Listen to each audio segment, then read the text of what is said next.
All right.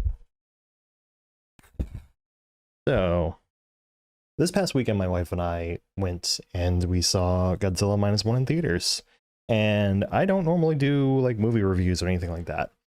So I thought, hey, why not? Let's give it a shot.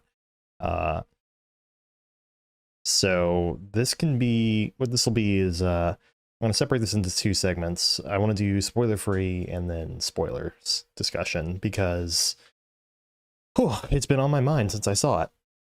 So like I grew up with the Godzilla films. Hang on a second. Like recently I picked up this. It's the Showa era collection, has the first how many films? First 15 first 15 Godzilla movies. All Japanese with English subtitles. I grew up with in the era of the terrible English dubs that had the questionable lip syncing that have been parodied to death and back. And I even to this day still occasionally pick up new merchandise. Like I have over here on that thing that's like always there in the background. I have this little figure of Shin Godzilla. And then I also have a Monsterverse Legendary Godzilla and Mega Godzilla here somewhere. So like big fan since I was a little kid. And I think that there's a tendency when we watch these films to be like, well, the Godzilla parts were good. The human stuff was just whatever. And that's the thing that people have said a million times about this movie. If you watch other reviews or read other reviews, is that, you know, the human stuff is really good and kind of you're not as crazy about the fact that you're seeing humans for most of the runtime and not Godzilla for most of that runtime. One thing that, of course, if you actually break down like the amount of screen time Godzilla has in every film versus the total runtime, it's usually they're all actually usually pretty comparable. It turns out that a kaiju is not a cheap effect, no matter if you are putting him as a person in a suit destroying miniatures or if you're doing a fully CG rendered creature.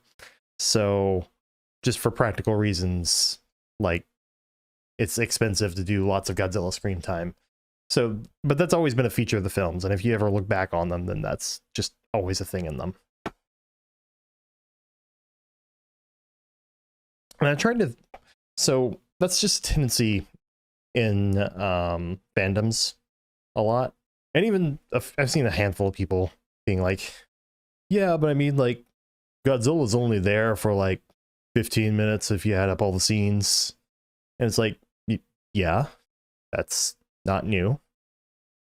I don't know. It's just, it's one of those things. It's like, it tells on itself a little bit. It tells on itself because it's telling you that, like, you're here for the spectacle. You're not here for the movie and what it's actually trying to say, and for the film itself. If that makes sense, you're there for a thing featured in the film, but not the actual content of the film.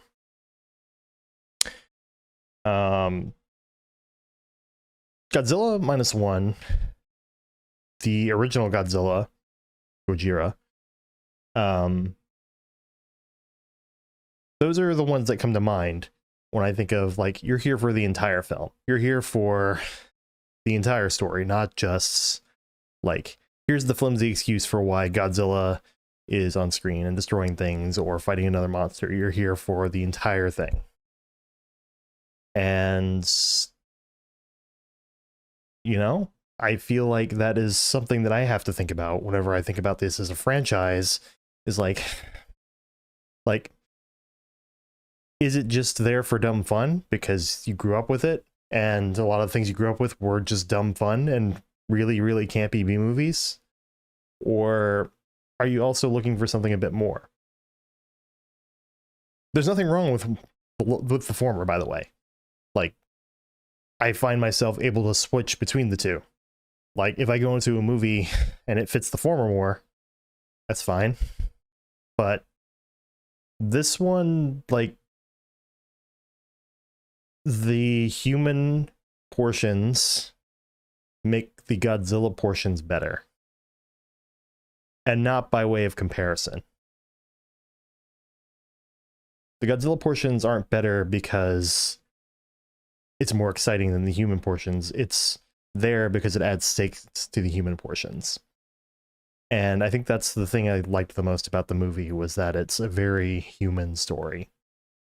And it has very human characters. And I think that's the best thing I can say about it, honestly, is that it made me really, really think about not only like the characters and the immediateness of the movie, but also what else can these movies be?